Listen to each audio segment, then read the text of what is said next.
Our Mistborn Era 1 journey has come to a close, friends. Let's decompress, shall we?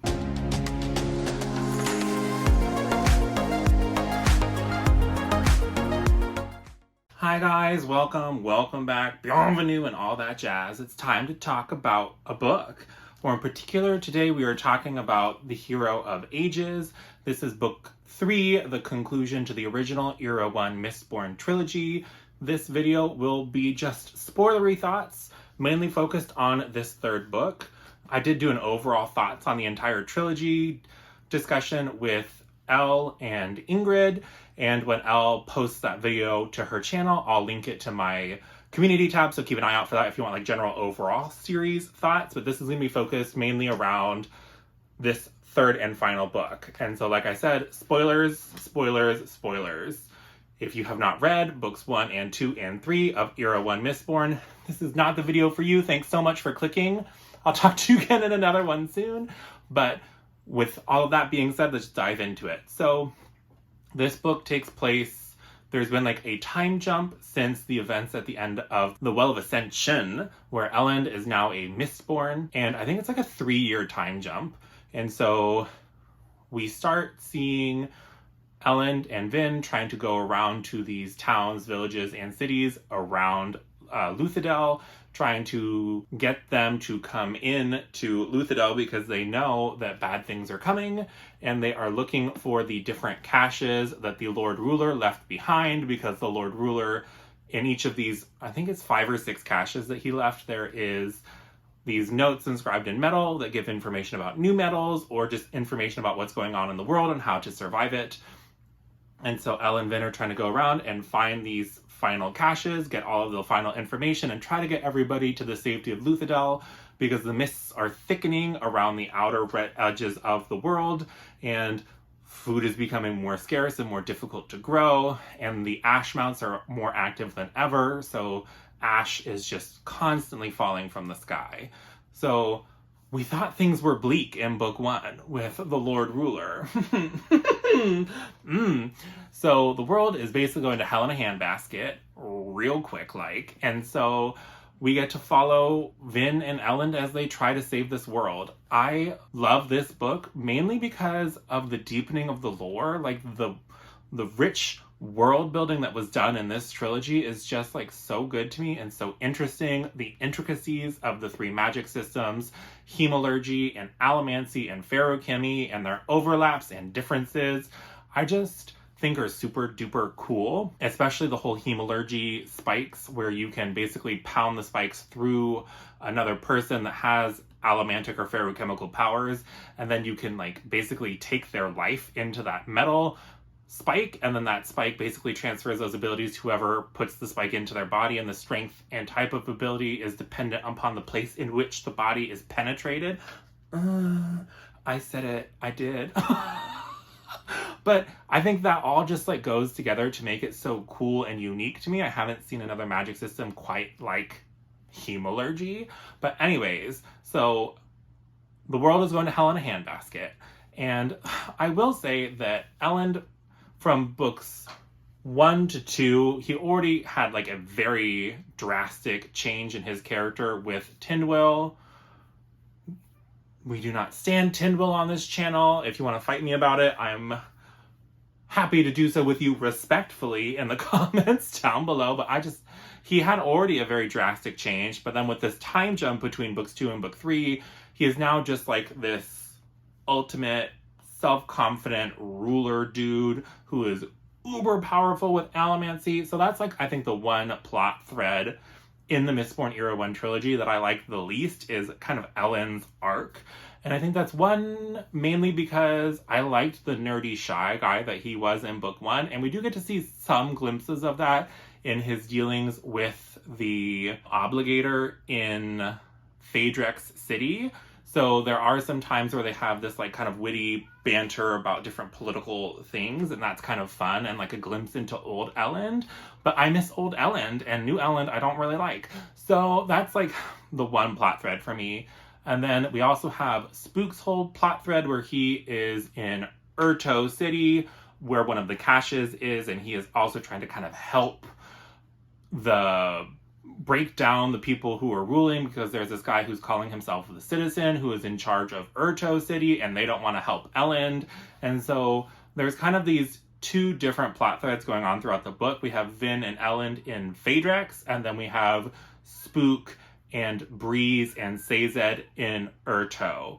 And there are moments where Spook's plotline gets a little bit weird, where it's like, you're basically hallucinating and you have been stabbed through the chest and suddenly gained the ability to burn pewter, but you tell no one? No one. But why don't you talk to anybody? Do you know what I mean? So like that part I'm like, okay, Spook, but whatever.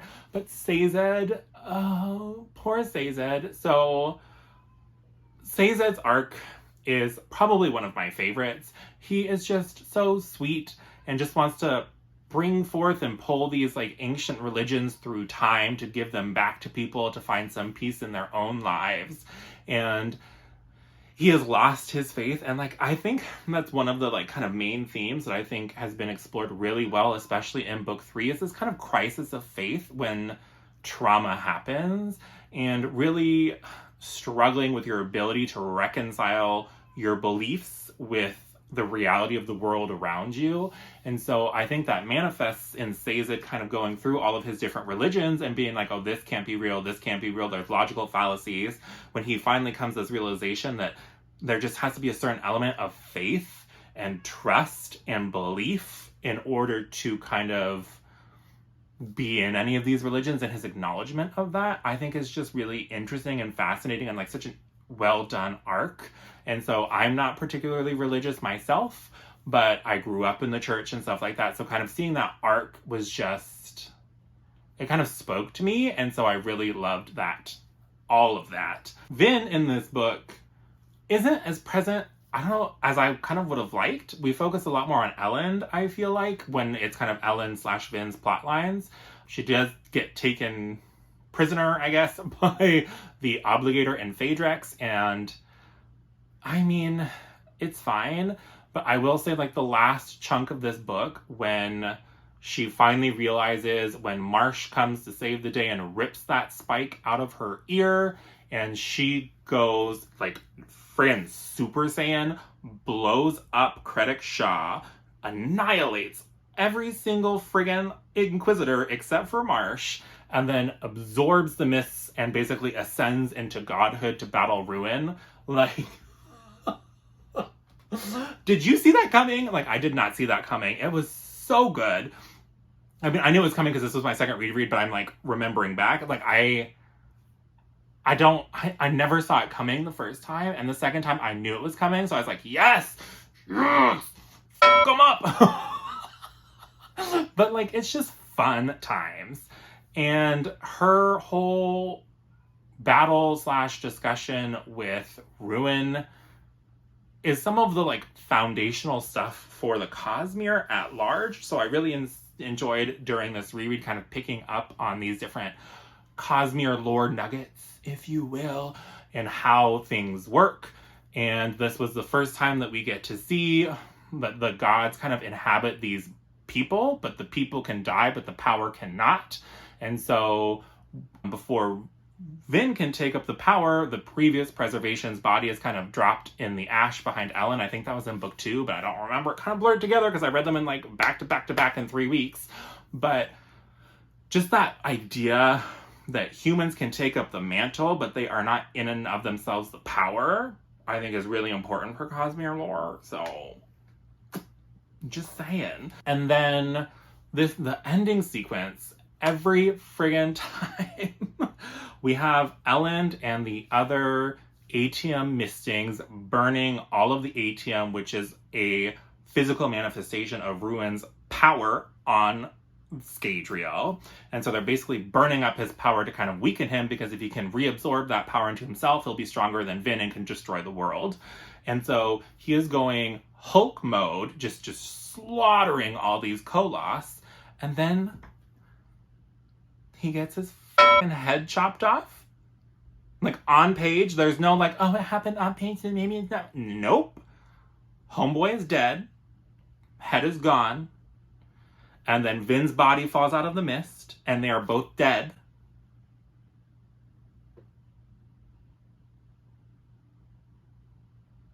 Like, I just remember the first time I read that, it was like, no. What? And then Sazed ends up finding out that he's the hero of ages because the myths all along said that he would hold the knowledge to save the world on his arms because of his bracers, his metal mines. And then he ascends and is able to combine the powers of ruin and preservation in one body.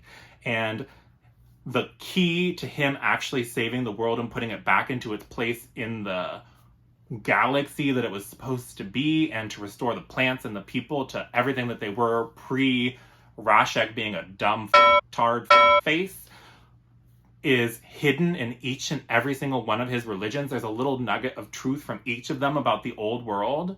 Like, it just all comes together so beautifully, and it has like such a satisfying yet also melancholy ending, because Ellen and Vin are at peace and no longer have to fight, but they also never really had a chance to just enjoy being together. So it's like heartbreaking, but satisfying, but sad, but good. And then the like monument to them in the field of flowers. There's just, I don't know. This trilogy is truly one of a kind. I've never read anything else like it. It is just action-packed, but with enough political maneuvering to capture those like political theory junkies, but also with like enough emotional moments to capture the people that want to be up in their feels, and such like a unique ending, and just so good. And then through all of this, I don't know why I always forget him. I do love him as a side character, Tensoon, and just learning more about the Kandra society, and that the first generation of the Kandra were really Rashek's companions that he like transformed into these weird blobs and then gave sentience via metal spikes. Like, all of it. There's like really, I find it hard to find a plot thread that Mr. Brando Sando started that he didn't follow through on in some way. Just so good. So good. So I hope that if you were joining along in this Era 1 read-along that you had a good time. If you've read these books before or read them around the same time, please let me know some of your favorite moments from book 3 or earlier on in the series down in the comments below. Just make sure you write spoilers and put like a bunch of like spaces just in case people are sensitive, but they shouldn't be watching this video if they don't want spoilers, because I said it in the beginning. So, not our fault. But that wraps up Era 1. Coming up next, we are doing the Era 2 read-along with Angela over at Literature Science Alliance. I'll link her channel and stuff down below. I also have it in my community tab, the link for the upcoming live show, which I believe is on the 22nd of August. So if you were seeing this before that, I hope you join along. If you're watching this after that, or you just aren't participating in Era 2 because Westerns are not your thing, I understand. But I hope that you enjoyed this ride with me back through Era 1, refreshing our memories on what had happened. And like I said, drop down in those comments, let me know your thoughts. Do you love Mistborn? Do you not love Mistborn? Do you want to fight me about Tinbull? Because I'm still ready to cut a hoe. While you're down there, go ahead and hit that like button. Subscribe if you haven't already for more bookish shenanigans like this from moi. Other than that, I hope you have a great rest of your day, and I'll talk to you again soon. Bye!